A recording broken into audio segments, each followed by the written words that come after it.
So let's start with another video of work energy power part 2. A question is given. The question says a person pushes a box on a rough horizontal platform surface. He applies a force of 200 Newton. This is a 20 question JEE Main over a distance of 15 meter. Therefore, thereafter he gets progressively tired and his applied force reduces linearly with distance of 100 Newton. The total distance through which the box has been moved is 30 metre. तो question ये है कि मान लो कोई एक बंदा है कि जो फोर्स लगा रहा है, कितना फोर्स लगा रहा है, पहले 200 न्यूटन, उसके बाद ये 15 मीटर तक गया, 15 के बाद ये रिड्यूस होके कितना आया, 100 न्यूटन आया, और अब फोर्स लगा रहा है कितना, अभी तब जब तक 30 मीटर नहीं होता है तब तक फोर्स लगाया जा रहा है. ठीक है, तो पहले 200 न्यूटन लगा रहा था, कितना तक लगा रहा था, 15 मीटर तक. उसके बाद लीनियरली फोर्स को रिड्यूस किया 200 से, धीरे धीरे मान लो 190, 180, 170, 160, फिर कितना आया, 100 आया. तब तक वो 15 से कितना तक मूव कर गया था, 30 मीटर. तो इसको दो तरीके से किया जा सकता है, एक ग्राफिकल तरीके से, दूसरा इंटीग्रेशन के तरीके से. इंटीग्रेशन के तरीके से थोड़ा सा डिफ़िकल्ट होगा, तो ग्राफ से ही चलते हैं. तो पहले क्या है कि मान लो ऐसे वो जा रहा है, let's assume I'm just taking a graph.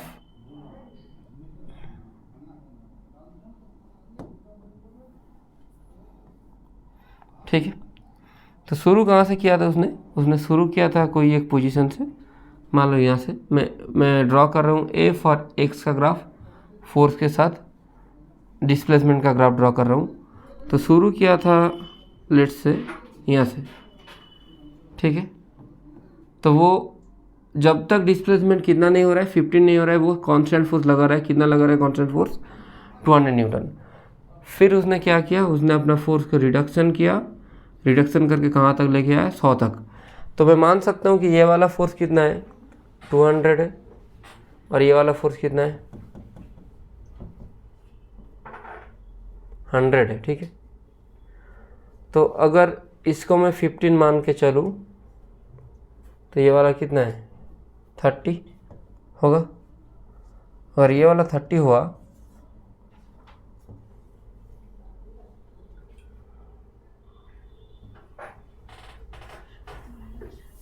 ठीक है, अगर ये वाला 30 हुआ तो पता है कि वर्क डन का फॉर्मूला क्या होता है, area under force displacement graph.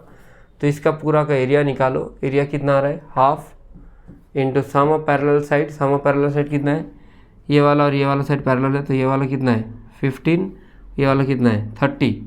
तो सम ऑफ पैरेलल साइड आएगा 15 प्लस 30, एक सेकेंड, 15 प्लस 30, और इसके साथ इसका जो भी हाइट है वो लेना चाहिए. हाइट मतलब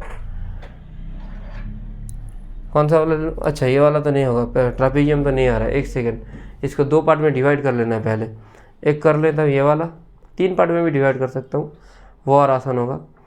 पहले ये वाला का एरिया कितना है, 15, और ये कितना है, 200. तो इसका एरिया कितना आएगा, 15 इंटू 200 आएगा. अब ये क्या है, ट्रायंगल आया, इसका एरिया कितना होगा, हाफ इंटू बेस कितना है, 15, हाइट कितना है, 100 से 200 मतलब 100, तो हाफ इंटू 100 इंटू 15, और ये वाला कितना आएगा, 15 इंटू 100, तो 15 इंटू आया 100. तो टोटल कितना आ रहा है बोलो, यहाँ आया 3000, यहाँ पे कितना आ रहा है, 750, और यहाँ आ रहा है 1500. सो 3000, 1500 और 750 कितना आ रहा है, 5250 आ रहा है. ये आ रहा है आंसर, सबका आ रहा है. तो 5250 जूल आपका आ गया आंसर. ठीक है, तो कभी कभी ग्राफ नहीं दिया हुआ रहेगा, लेकिन क्वेश्चन से डिकोड करके उसको ग्राफ में बना लेना है, फिर क्वेश्चन करना है. ठीक है,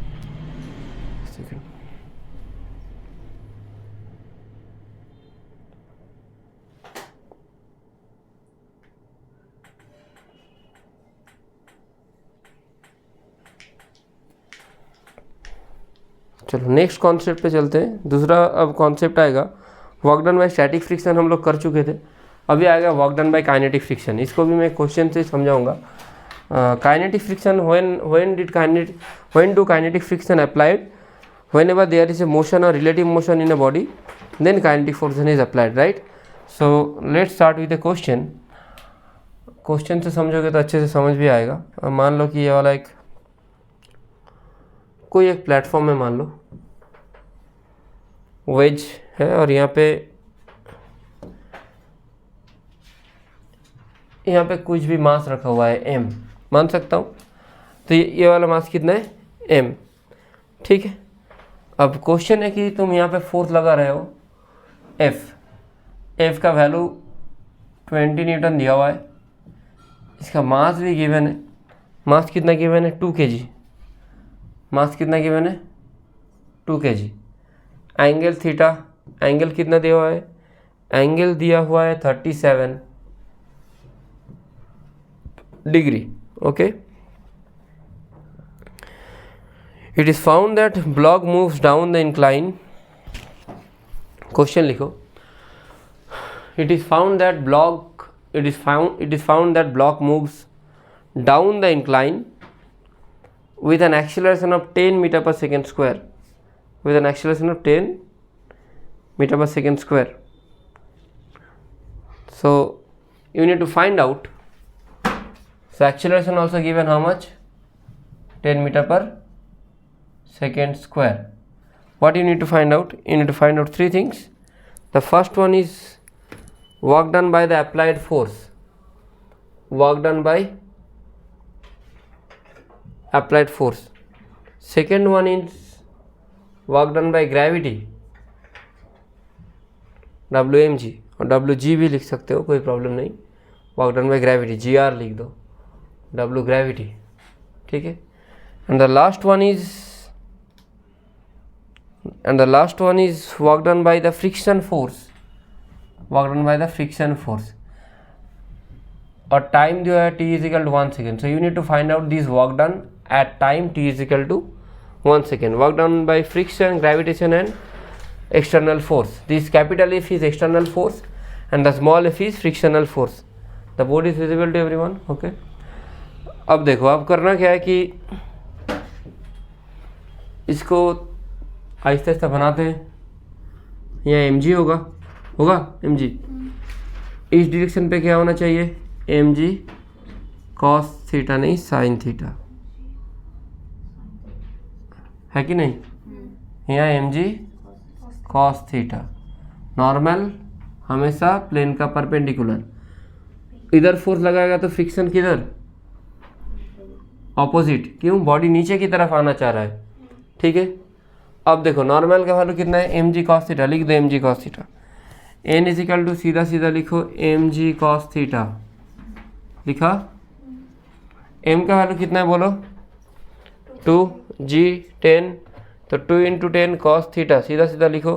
20 cos थीटा कितना है, cos 37 यानी 4/5। सो 20 इंटू 4/5 कितना आ रहा है, 16, ऐसा कुछ आ रहा है, आ रहा है 16।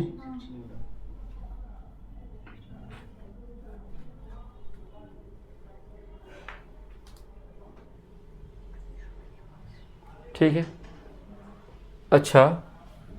अब इसका एक्सीलरेशन दिया हुआ है, एक्सीलरेशन नॉर्मल नहीं निकलने पे भी चलता, देख एक बार फिर भी निकाल लेता हूँ। फ्रिक्शन कितना आ रहा है, फिर म्यू इंटू एन आएगा। म्यू कितना है बोलो, म्यू दिया हुआ है नहीं, तो अब नॉर्मल से जाने में कोई फ़ायदा है नहीं। हम लोग को किधर से जाना है, हम लोग को पता है कि acceleration A is equal to net force by total mass होता है। नेट फोर्स नीचे की तरफ कितना है, एफ, और mg साइन थीटा दोनों काम कर रहे हैं नीचे की तरफ, तो एफ भी काम करेगा, mg साइन थीटा भी काम करेगा, ठीक है। और ऊपर की तरफ कितना फोर्स है, फ्रिक्शन बाय मास, लिख सकता हूँ acceleration A is equal to net force by total mass. Net force नीचे की तरफ क्या क्या काम कर रहा है, एक काम कर रहा है एफ काम कर रहा है, दूसरा वाला क्या काम कर रहा है, mg साइन थीटा, तो F plus mg sine theta हुआ। तीसरा वाला फोर्स क्या है, फ्रिक्शन फोर्स। फ्रिक्शन फोर्स कहाँ काम कर रहा है, opposite, so F plus mg sine theta minus F by M, लिख सकता हूँ, है कोई प्रॉब्लम नहीं। तो ए की जगह में ए लिखो, एफ के जगह में कितना लिखोगे, एफ मतलब 20 न्यूटन दिया हुआ है, ठीक है, 20 mg साइन थीटा, एम कितना है बोलो, 2 kg, जी कितना है 10, सो एम जी साइन थीटा, साइन 37 यानी 3/5, सो 20 इंटू 3/5, अगर इसको सीधा सीधा बनाओ तो 5 फुर्जा कितना रहे, हाँ 12 आ रहा है, 12, ठीक है 12 लिखो। फ्रिक्शन फोर्स का ऐसे रहने दो, और मास कितना है 2, एक्सीलरेशन कितना दिया है बोलो 10, तो लिखो 10, तो 2 10 था 20, 20 20 कटा तो एफ का वैल्यू कितना आ रहा है 12 आ जा रहा है, तो फ्रिक्शन हम लोग को इधर से मिलेगा, ठीक है, मिला है, कोई प्रॉब्लम नहीं है। अब देखो, अब क्वेश्चन में और एक गिवन ऑप्शन है, फोर्स तो निकल गया, फ्रिक्शन फोर्स निकल गया हम लोगों का, नॉर्मल फोर्स भी निकला था शायद, नॉर्मल फोर्स नहीं चाहिए, एम जी चाहिए, एम जी कितना है, सीधा सीधा एम जी भी निकाल लो, एम जी कितना है 20, एम जी भी आ जा रहा है 20, तो एम जी भी आ गया, नॉर्मल फोर्स भी आ गया। अब करना क्या है, अब करना है तुमको डिस्प्लेसमेंट निकालना है ना, डिस्प्लेसमेंट निकाल लो फिर। डिस्प्लेसमेंट का फॉर्मूला क्या है बोलो, एस इजिकल टू क्या आ रहा है, U T plus half A T square आता है, तो यू तो जीरो है, half A T square, half के जगह में हाफ लिखो, ए के जगह में ए, टी स्क्वायर के जगह में टी स्क्वायर, ए कितना होगा बोलो, एक्सीलरेशन दिया हुआ है 10, सीधा सीधा पुट करो, half into 10 into T square के जगह में कितना आ जाएगा 1 स्क्वायर, तो कितना आ रहा है बोलो 5, तो ए आ रहा है 5 मीटर। अब करो work done due to external force के चलते वर्क डन कितना होगा, एक्सटर्नल फोर्स कौन से डायरेक्शन में काम कर रहा है, इसी डायरेक्शन पे काम कर रहा है, और डिस्प्लेसमेंट भी उसी डायरेक्शन पे आ रहा है ना, बॉडी यहाँ से यहाँ आ रहा है, ऊपर से बॉडी नीचे आ रहा है, तो बॉडी जिस भी डायरेक्शन पे आ रहा है उसी डायरेक्शन पे क्या काम कर रहा है फोर्स, तो दोनों को मल्टीप्लाई करो, फोर्स कितना है बोलो, अभी मैंने बताया फोर्स कितना है 20 इंटू उसका displacement F S cos theta, theta कितना है 0 आएगा, 0 आएगा ना, क्योंकि दोनों के बीच का एंगल कितना है 100। अब work done due to friction आएगा, फ्रिक्शन कौन सा डायरेक्शन पे काम करता है एक बार देख लो, फ्रिक्शन ऑपोजिट, डिस्प्लेसमेंट इधर, फ्रिक्शन इधर, डिस्प्लेसमेंट इधर, एंगल कितना है 180 यानी cos 180 का वैल्यू -1, सो एफ एस cos 180, एफ मतलब कितना 12, एस कितना 5, cos 180 कितना आएगा -1, सो -60 जूल। अब आएगा ग्रेविटी कितना है बोलो, ग्रेविटी कितना आता है 20। अब देखो ग्रेविटी के लिए मेरे को एक काम करना है, ग्रेविटी कौन से डायरेक्शन पे काम करता है, ये वाले डायरेक्शन पे है ना, और डिस्प्लेसमेंट इधर, तो दोनों के बीच में अगर ये 37 हुआ ये 90 हुआ, तो ये वाला एंगल कितना है 53, तो ग्रेविटी और डिस्प्लेसमेंट के बीच में एंगल अलग हो रहा है 53, तो क्या लिखना है ग्रेविटी के लिए 20 एस 5 और कॉस कितना लिखेंगे 53, क्योंकि एंगल ग्रेविटी का नीचे है और इसका इधर है, तो दोनों के बीच में एंगल कितना है 53, सीधा सीधा पुट कर दो कितना आएगा 20 इंटू 500 कॉस 53 यानी 3/5, तो 5 2 20 60 आ रहा है ना, हाँ कॉस 53 3/5 होता है, तो 100 इंटू 3/5 60 आ रहा है, तो इसका कितना आएगा 60। जिन लोगों को ये वाला समझ नहीं आया कॉस 53 एक बार देख लो, एम जी नीचे की तरफ, डिस्प्लेसमेंट इधर, दोनों के बीच का एंगल कौन सा है ये वाला, अगर ये वाला 37 हुआ ये वाला 90 है, तो ये वाला कितना आएगा 53 आएगा, तो M G work done F S cos theta cos 53 यानी कितना आएगा 60 जूल आया, ठीक है। हाँ उसको डायरेक्ट भी कर सकते हो, एम जी sine theta into friction directly कर सकते हो, क्योंकि एम जी कॉस थीटा के लिए कुछ भी नहीं आ रहा है, किसके लिए डिस्प्लेसमेंट हो रहा है एम जी साइन थीटा के लिए, तो वो भी कर सकते हो कि एम जी साइन थीटा इंटू डिस्प्लेसमेंट, वो सीधा सीधा आ जाएगा, कोई प्रॉब्लम नहीं, ठीक है ठीक है। चलो तो ऐसा आता है वर्क डन बाई फ्रिक्शन, हमेशा work done by kinetic friction क्या होगा, हमेशा नहीं, पॉजिटिव भी हो सकता है, ब्लॉक ऑन ब्लॉक होगा तो पॉजिटिव होगा, लेकिन सिंगल ब्लॉक होता है तो नेगेटिव भी आता है, ठीक है ठीक है। अब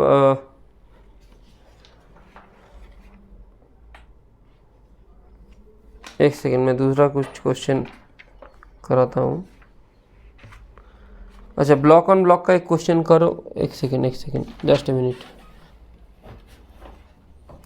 नहीं ब्लॉक ऑन ब्लॉक का यहाँ से नहीं कराऊंगा, इसका क्वेश्चन अब चलते हैं स्प्रिंग पे, स्प्रिंग वाला पहले पढ़ा देता हूँ, फिर सीडो का कराऊंगा, फिर करेंगे बाकी सब। तो लिखो work done bye spring force, work done bye spring force.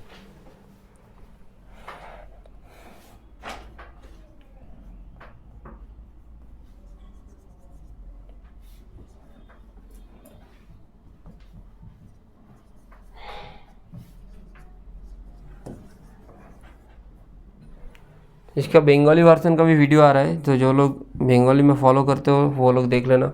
उसका भी पार्ट 1 में अपलोड कर दिया हूँ, पार्ट 2 भी आज या कल के अंदर अपलोड हो जाएगा, ठीक है। तो नया वाला टॉपिक है work done bye spring force. देखो स्प्रिंग में क्या होता है कि जिस तरफ भी हम लोग एक्सटर्नल फोर्स देते हैं वो हमेशा उसका ऑपोजिट डायरेक्शन में वो फोर्स लगाता है। मान लो मैं इधर की तरफ फोर्स दे रहा हूँ तो स्प्रिंग का किधर लगाएगा फोर्स, ऑपोजिट डायरेक्शन पे लगाएगा। मान लो कि एक स्प्रिंग है, एक स्प्रिंग मास सिस्टम है बेसिकली। तो अगर ऐसा सिस्टम है, यहाँ मान लो मास m है, मैं इधर की तरफ फोर्स दे रहा हूँ तो हमेशा स्प्रिंग फोर्स ऑपोजिट डायरेक्शन पे ही लगेगा। तो F अगर राइट डायरेक्शन पे होगा तो Fs कौन सा डायरेक्शन पे होगा, लेफ्ट पे, ठीक है। तो Fs में जितना ज़्यादा एक्सटेंशन या कंप्रेशन करूँगा स्प्रिंग फोर्स उतना ही बढ़ते जाएगा धीरे धीरे।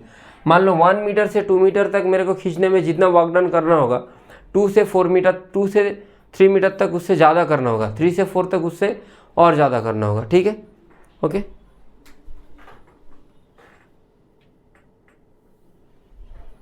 तो Fs प्रोपोर्शनल टू x आ रहा है, यहाँ लिख दो Fs इक्वल टू क्या लिख सकता हूँ, माइनस के एक्स आएगा क्योंकि रिस्टोरिंग कंपोनेंट है, there is a restoring component, तो माइनस के एक्स लिखो, ठीक है।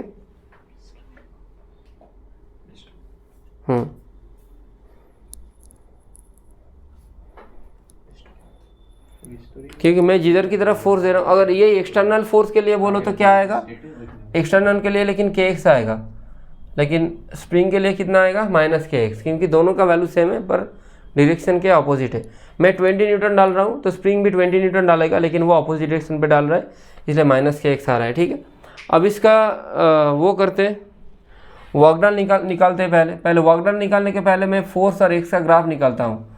एफ ये एक्स, तो minus K X Y is equal to minus M X, इसका ग्राफ कैसे होता है, Y is equal to minus M X का ग्राफ कैसे आता है बोलो। माइनस एम एक्स का ग्राफ होता है ऐसा,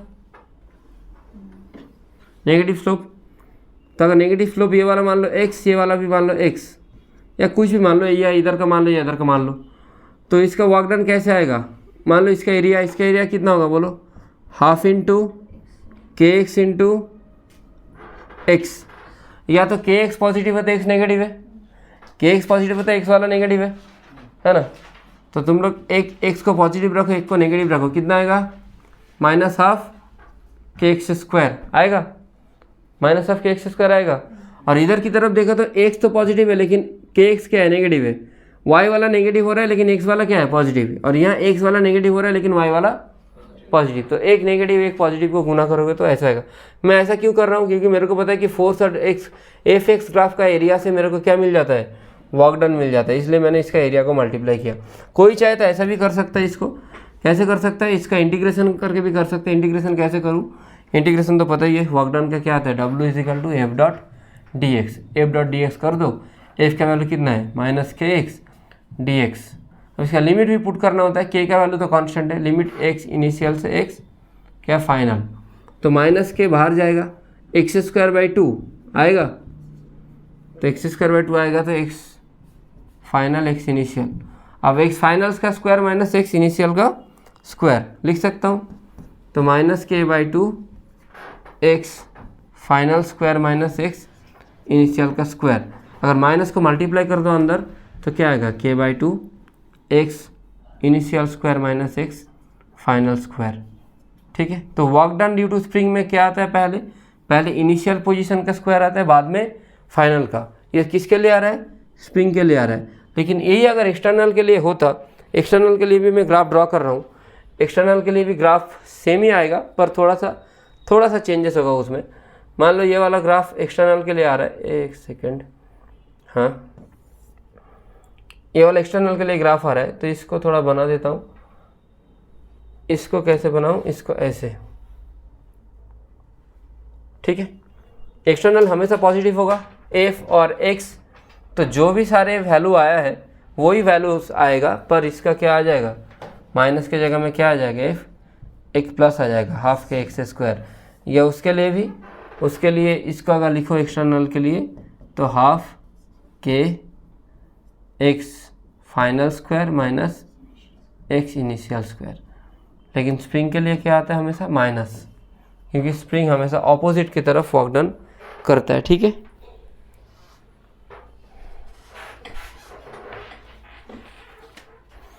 अगर इनिशियली जिस पोजीशन पे है अगर उसी पोजीशन पे वापस आ जाए स्प्रिंग तो तब वर्क डन कितना होगा, 0 होगा। ठीक है, ठीक है।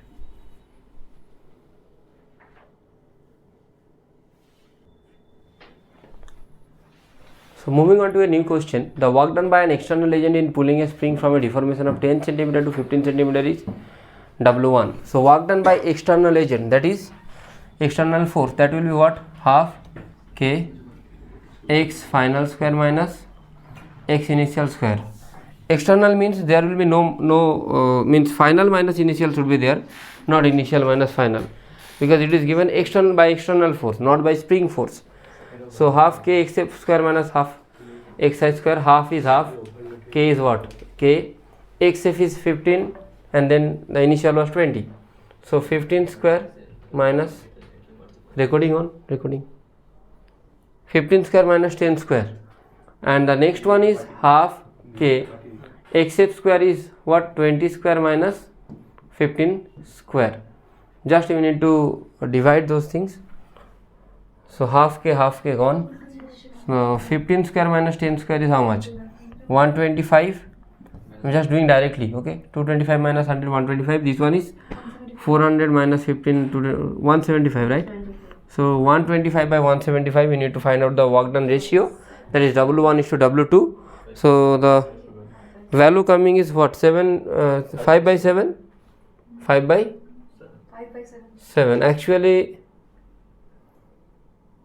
it is 5 by 7. The answer is given 7 by 5. Actually just a minute, you need to email to the publishers.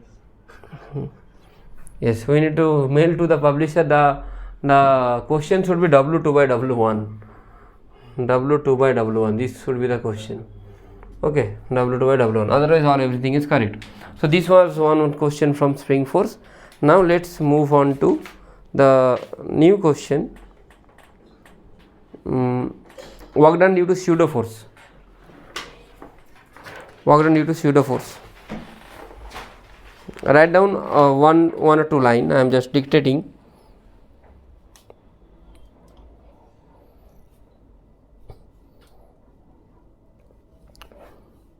Write down pseudo force changes. Pseudo force changes from observer to observer. Done. Pseudo force changes for observer to observer. For different observer there will be different pseudo force and different work done. I will be taking one question, okay. And if the particle doesn't move,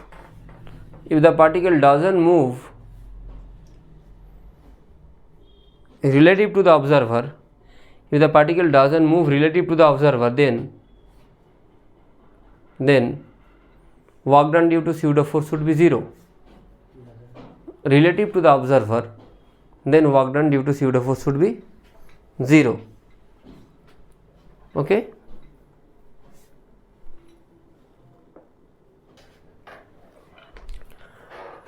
तो बनाते हैं question work done due to pseudo force पे।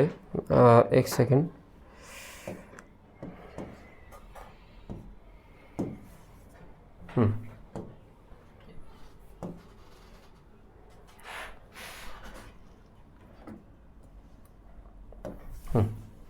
तो question ये था कि a block of mass m1, ये वाला ब्लॉक है मास, इसका कितना m1, दूसरा कलर से लिख देता हूँ m1,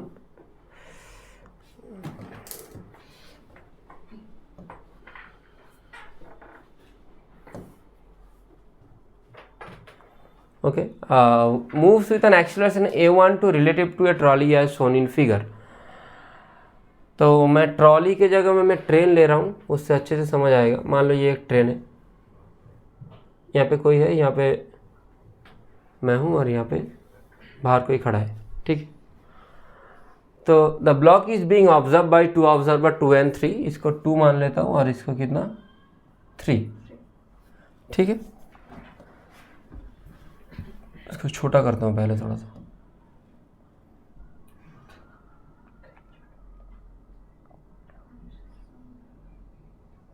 अरे सेटल नहीं हो रहा है, हाँ अब सही है। चलो, the observer 2 is at rest, ये तो रेस्ट पे ही है, विथ रिस्पेक्ट टू ट्रॉली। मान लो ट्रेन पे ये बैठा हुआ है और मैं इधर हूँ, मैं कहाँ हूँ, ये वाला मैं हूँ। एक सेकेंड, पूरा का पूरा कॉपी करना होगा, मैं हूँ, ठीक है।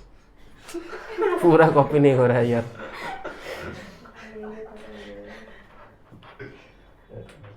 अब होगा, मैं यहाँ पे बैठा हुआ था, ठीक है। तो मैं भी रेस्ट पे ही था, अब मैं दौड़ने लगा हूँ। तो मान लो मैं एज्यूम कर रहा हूँ ट्रेन का एक्सीलरेशन कितना है 3,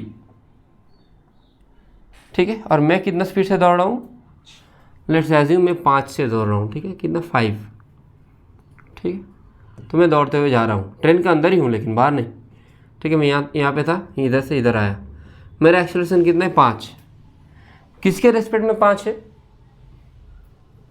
विद रेस्पेक्ट टू ट्रेन, ठीक।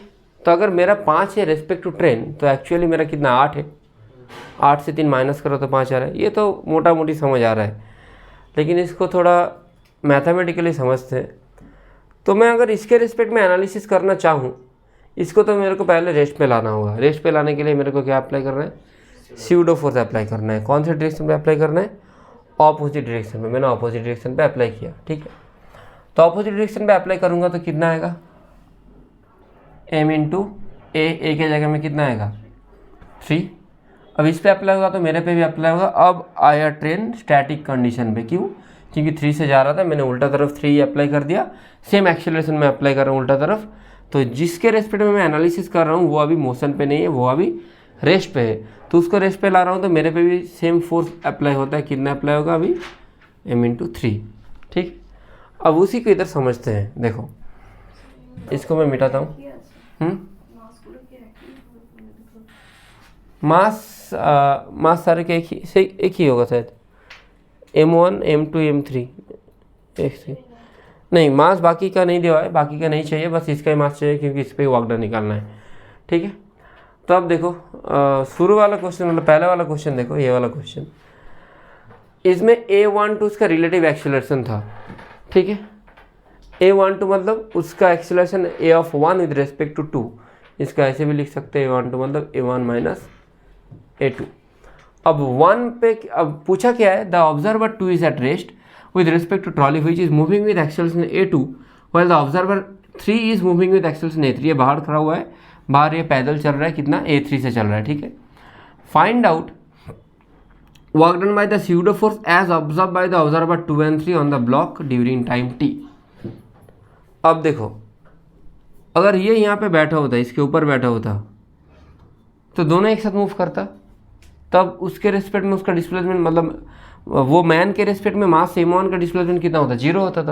तब वर्क डन कितना हो जाता, 0 आ जाता। जो मैं पहले लिखाया हूँ कि work done due to pseudo force 0 if there is no relative shifting of position, अभी मैं लिखाया था स्यूडो फोर्स के टाइम में। अब देखो, अब 1 वाले में निकल रहा हूँ ड्यू टू 2, सो लिखो pseudo work done on 2, work done by pseudo force on 1 due to किसके लिए, 2 के लिए। अब देखो, इसको बनाते हैं थोड़ा, हाँ, work done 1 due to 2 due to pseudo force. अब ये पहले वाले पे वर्क डन कितना आएगा बोलो, इस पे स्यूडो कितना लगेगा, इधर लगना चाहिए, उल्टा तरफ कितना लगेगा, जितना इसको मेरे को रेस्ट पे लाना है। जिसके रेस्पेक्ट में देख रहा हूँ स्यूडो लगा के उसको मेरे को रेस्ट पे लाना है। उसका एक्सेलरेशन कितना है, a2 दिया हुआ है शायद, तो यहाँ पे भी a2 ही लगेगा। किधर लगेगा a2, उल्टा m1 a2, मास कितना दिया हुआ है, m1 दिया हुआ है, तो m1 a2 लगा, ठीक है। अब work done is equal to क्या आता है, फोर्स स्यूडो आ गया, तो work done due to pseudo force, pseudo into displacement, displacement किधर हो रहा है, इधर हो रहा है, तो s। अब s कितना आएगा बोलो, s का जो इक्वेशन है वो आएगा ut plus half at square, उसका एक्सेलरेशन कितना हो रहा है a12 ही क्यों आएगा, अगर a1 दिया होता तो देखो मान लो कि ये वाला मास यहाँ पे है, तो इसका पोजीशन किधर शिफ्ट हुआ, यहाँ शिफ्ट हुआ, तो तब तक ये भी तो शिफ्ट हुआ होगा, समझ रहे हो, ये तो यहाँ पे है, इसका ओरिजिनल एक्सेलरेशन से तो ये नहीं जा रहा है क्योंकि ये भी एक्सेलरेट कर रहा है। मान लो मेरा ओरिजिनल एक्सेलरेशन है 10 मीटर पर सेकेंड स्क्वायर, मैं यहाँ से 2 मीटर गया, लेकिन अगर रूम भी थोड़ा सा शिफ्ट हुआ तो मेरे रूम के रिस्पेक्ट में एक्सेलरेशन कितना होगा a12, तो वही एक्सेलरेशन आएगा a12, तो s is equal to half a12 into T square आएगा, तो डिस्प्लेसमेंट आ गया a12 इंटू टी स्क्वायर, इसको लिख दो। और दोनों के बीच में एंगल कितना है, डिस्प्लेसमेंट इधर है और ये उल्टा तरफ है, तो एंगल कितना होगा cos 180, सो होगा minus m1 a2 half a12 into T square, यही आएगा work done due to pseudo force on 2/1। अब दूसरा वाला क्वेश्चन क्या है, work done work done on 1 due to 2। अब दूसरा वाला क्वेश्चन आ रहा है ड्यू टू 3 के लिए क्या करना है, 3 के लिए भी सेम ही करना है। 3 के लिए एक बार देख लो,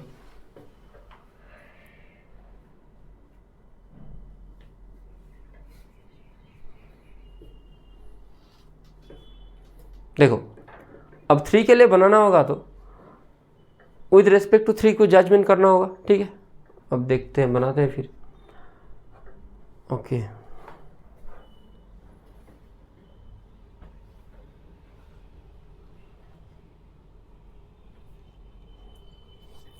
A3 फॉर्मूला तो सेम ही आएगा,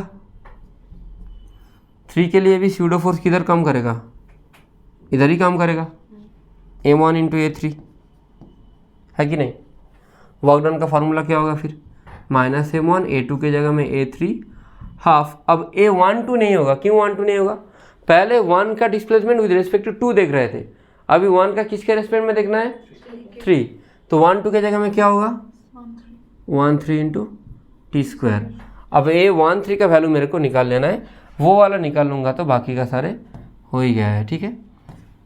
ये वाला समझे हो, ये वाला 3 के लिए हो रहा है, तो m1 तो m1, a2 के जगह में a3 half a13 into T square. अब 13 का वैल्यू तुमको निकालना है, 13 का वैल्यू कैसे आएगा, a13 मतलब तुम क्या लिख सकते हो, देखो तुमको a12 दिया हुआ है, तो a13 मतलब a1 माइनस क्या लिख सकता हूँ a3 लिखा जा सकता है।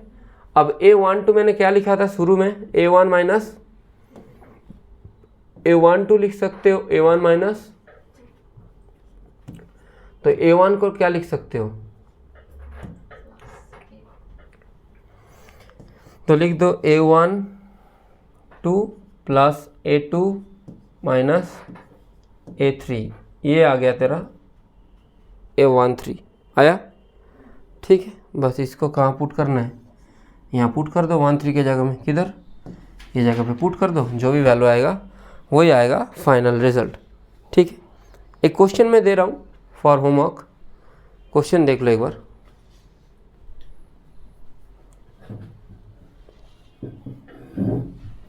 आया समझ में पूरा, ठीक है। तो स्यूडो फोर्स के लिए पहले स्यूडो फोर्स निकालना होता है, और जिसके रेस्पेक्ट में मैं देख रहा हूँ उसके रेस्पेक्ट में रिलेटिव पोजीशन कितना शिफ्टिंग हो रहा है वो देखना होता है। क्वेश्चन डाल रहा हूँ, एक सेकेंड। तो मैं क्वेश्चन डाला हूँ एक ये वाला, a smooth block of mass M moves up from bottom to top of a wedge which is moving with an acceleration a0. Find the work done by the pseudo force measured by the person sitting at the wedge. तो इसके लिए मेरे को pseudo force निकालना है, work done due to pseudo force। जो भी आएगा मैं आंसर लिख दे रहा हूँ, आंसर आएगा ma0l, ये वाला देख लेना एक बार। और बाकी 2 स्लाइड में अपलोड किया हूँ क्वेश्चंस का 1 to 6, और यहाँ 7 to 14 आज के लेक्चर पे वेस्ट है पूरा, तो ये वाला भी पूरा कर लो, होमवर्क के लिए दिया जा रहा है, ठीक है। Okay, thank you.